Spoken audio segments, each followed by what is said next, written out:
नमस्कार। आयुक्तालय के ज्ञान सुधा चैनल पर हम विभिन्न विषयों की प्रतियोगी परीक्षाओं से संबंधित सामग्री उपलब्ध करवाने का प्रयास कर रहे हैं और इसी क्रम में हम बात कर रहे हैं हिंदी भाषा, साहित्य और काव्य शास्त्र के विविध पक्षों की। और उसी क्रम में हम कामायनी का सतत तथ्यात्मक और व्याख्यात्मक अध्ययन कर रहे हैं। हम चिंता और श्रद्धा सर्ग पर बात कर चुके हैं, जो कि न केवल असिस्टेंट प्रोफेसर हिंदी वरन नेट और सेट परीक्षाओं के पाठ्यक्रम का भी हिस्सा है।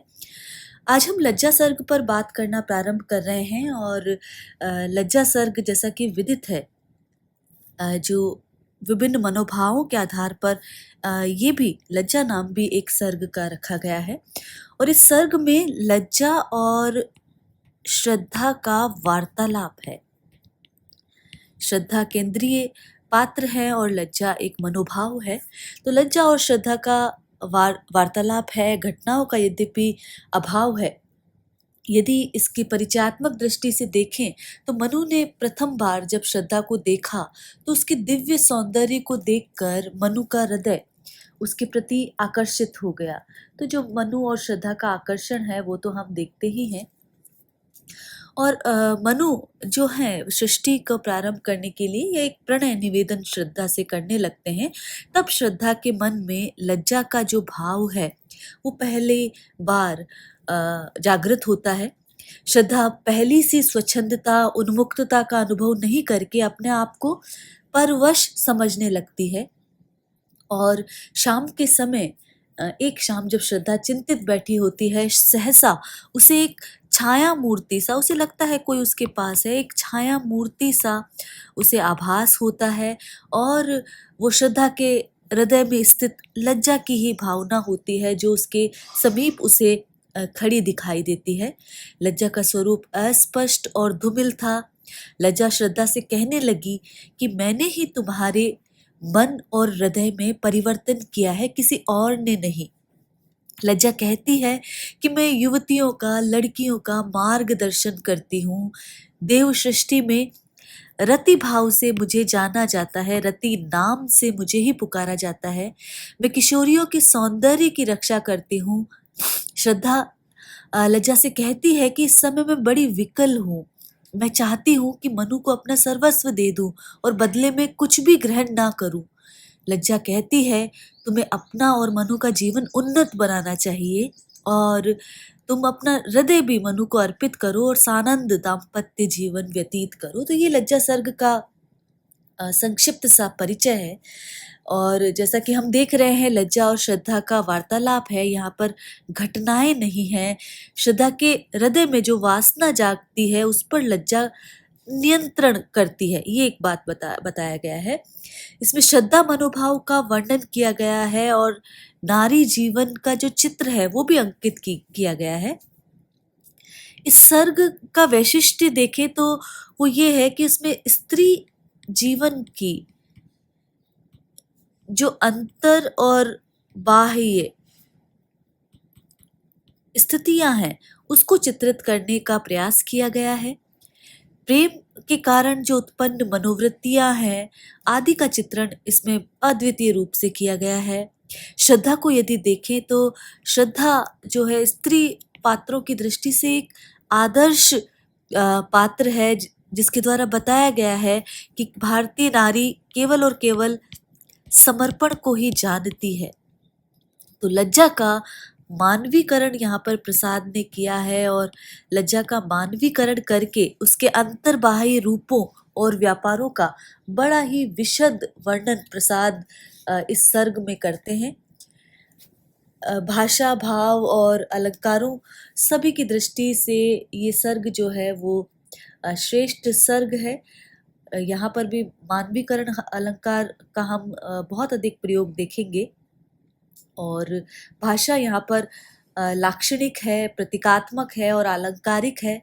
और यहाँ पर जो यौवन का जो रूपक है उसमें जो बरसाती नदी के रूपक यहाँ पर प्रसाद बांधते हैं और एक तरह से जो मनु प्रणय निवेदन करते हैं उसके पश्चात श्रद्धा की क्या स्थिति है उसके बारे में यहाँ पर जयशंकर प्रसाद ने लज्जा सर्ग में बताने की चेष्टा की है। तो यहाँ पर जब हम देखते हैं कामायनी के सर्गों की बात करते हैं तो लज्जा सर्ग एक महत्वपूर्ण सर्ग के रूप में आता है। और चिंता सर्ग के बाद जैसे आशा सर्ग में प्रकृति का नवोन्मेष होता है, फिर श्रद्धा में श्रद्धा का मिलन होता है। लज्जा सर्ग में किस प्रकार श्रद्धा के हृदय में लज्जा का आगमन होता है उसके बारे में यहाँ पर जयशंकर प्रसाद ने बताया है। और जब हम ये देखते हैं जो लज्जा सर्ग है वो छठा सर्ग आता है, चिंता, आशा, श्रद्धा, काम, वासना और लज्जा। तो सर्गों की दृष्टि से ये कामायनी का छठा सर्ग है। फिर यहाँ पर देखते हैं कोमल किसले के अंचल में नन्ही कलिका जो छिपती सी, गोधूली के धुमिल पट में दीपक के स्वर में दीपती सी। कोमल किसले का अंचल, तो वस्त्र के अंचल की तरह फैले हुए जो कोमल किसले अर्थात जो नवीन पत्ते हैं, तो नवीन पत्तों के समान जो कोमल किसले हैं उसकी बात यहाँ पर की गई है। नन्ही कलिका जो छिपती थी, जिस प्रकार कोई नन्ही कलिका नवीन पत्तों के बीच में छिप जाया करती है। गोधूली के धुमिल पट में, संध्या का वह समय जब आकाश में धूल छा जाती है, पशु चर कर लौटते हैं, उसे गोधूली वेला की कही जाती है। और धुमिल चूंकि धूल और किंचित अंधकार के छा जाने के कारण धुएं जैसा वातावरण होता है, इसीलिए गोधूली वेला। तो धुमिल पट में, पट का अर्थ है वस्त्र, वैसा ही वस्त्र पहना होता है। दीपक के स्वर में दीपती सी, तो दीपक का स्वर, जो दीपक का स्वर क्या होगा, दीपक की लौ। और दीपती सी का अर्थ है चमकती हुई सी। तो प्रसाद ये बताना चाह रहे हैं कि जब प्रणय निवेदन किया जाता है तो एक लज्जाशील जो स्त्री होती है उसकी क्या मनस्थिति होती है। तो लज्जाशील स्त्री की मन स्थिति, मनोस्थिति का चित्रण है इस पद में, ये बात ध्यान रखिए। तो यहाँ पर वो सिहर उठती है और उसके भीतर, जो स्त्री के भीतर जो परिवर्तन होता है वो नहीं समझ पाती। तो मनु जब श्रद्धा से प्रणय निवेदन करते हैं तो वो बड़ी व्यथित हो जाती है और अपने हृदय में जो लज्जा भाव उसके हृदय में उठता है उसे वो समझ नहीं पाती है। इसी कारण वो संध्या के समय एकांत में बैठी हुई इस तरह प्रश्न करती है, जैसे कोमल किसले के अंचल में नन्ही कलिका जो छिपती सी, जैसे वस्त्र के अंचल की तरह फैले हुए नवीन पत्तों में कोई छोटी सी कली, नन्ही कलिका छिपी हुई सी दिख पड़ती है, जो कभी आंखों से ओझल हो जाती है और कभी तनिक दिखाई देती है, इसलिए छिपती सी कहा गया है।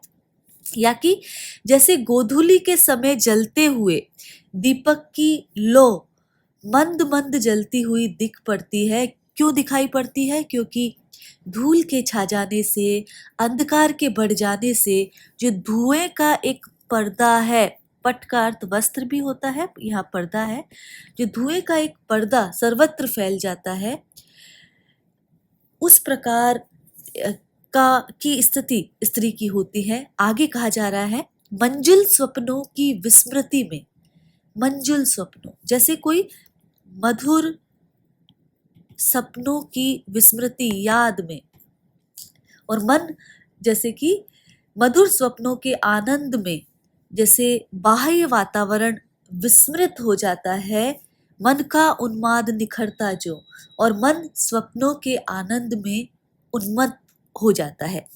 सुरभित लहरों की छाया में बुल्ले का विभव बिखरता जो, बुल्ला बुलबुला,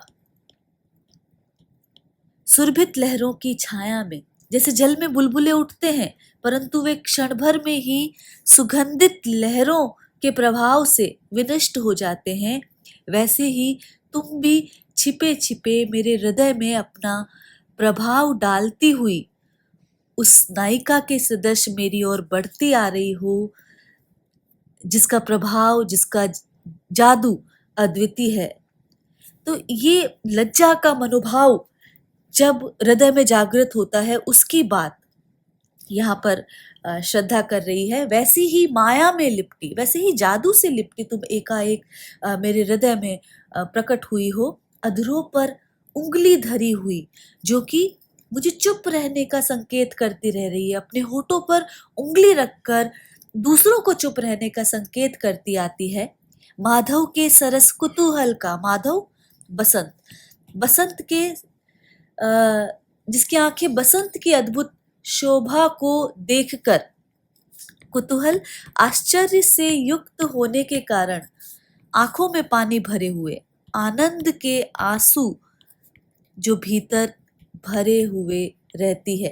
तो मेरे हृदय में आलिंगन की प्रेरणा जागृत करने वाली, अपने हृदय से लगाने वाली, अपनी कोमल बाहें फैलाकर अर्धरात्रि के शांत वातावरण में बढ़ने वाली लता के समान मेरी ओर बढ़ती चले आने वाली तुम कौन हो? ये प्रश्न यहाँ पर कर रही है, एक स्वाभाविक सा प्रश्न है श्रद्धा का लज्जा से कि तुम कौन हो। और यहाँ पर जब वो पूछ रही है तुम कौन हो शाम में बैठी हुई एकांत में, तो यहाँ पर सारी बातें कही गई है कि जिस प्रकार पत्तों के बीच में, कोमल पत्तों में कोई छोटी सी कली छिपी हुई दिख पड़ती है, जो कभी आंखों से ओझल होती है तो कभी सामने आ जाती है। जिस प्रकार गोधूली के समय जलते हुए दीपक की लो मंद मंद जलती हुई दिखाई देती है, जिस प्रकार मधुर स्वप्नों के आनंद में बाह्य वातावरण विस्मृत हो जाता है और मन स्वप्नों के आनंद में उन्मत्त हो जाता है, जैसे बुलबुले का वैभव सुरभित लहरों के प्रभाव से लुप्त हो जाता है, उसी प्रकार जादू में लिपटी हुई, माया में लिपटी हुई, दूसरों को चुप रहने का संकेत करती हुई,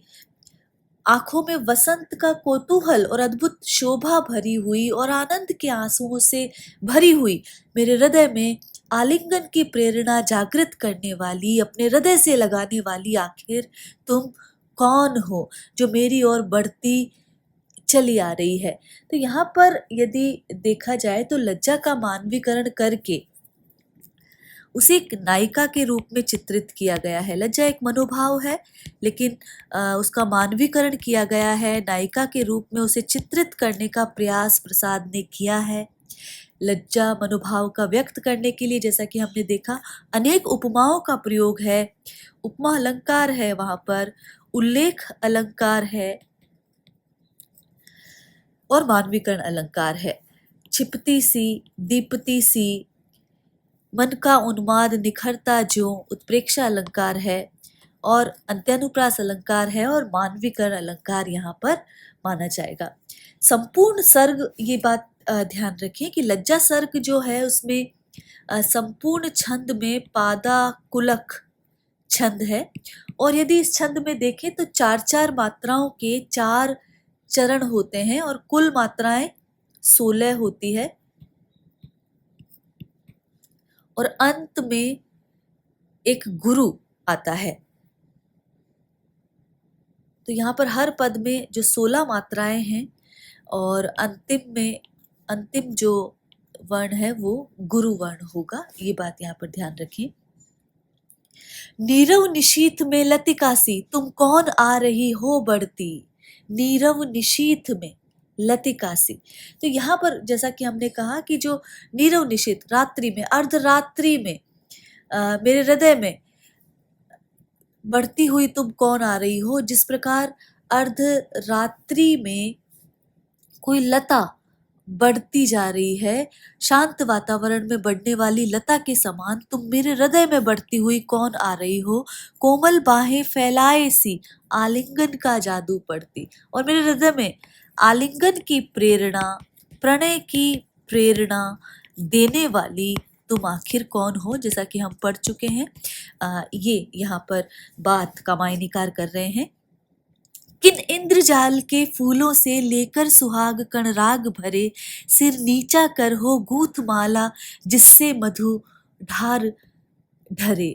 इंद्रजाल, इंद्रजाल का अर्थ होता है माया या कि जादू। तो यहाँ पर सुहाग कण जो है वो सिंदूर की भांति जो पराग कण है उनकी बात की जा रही है।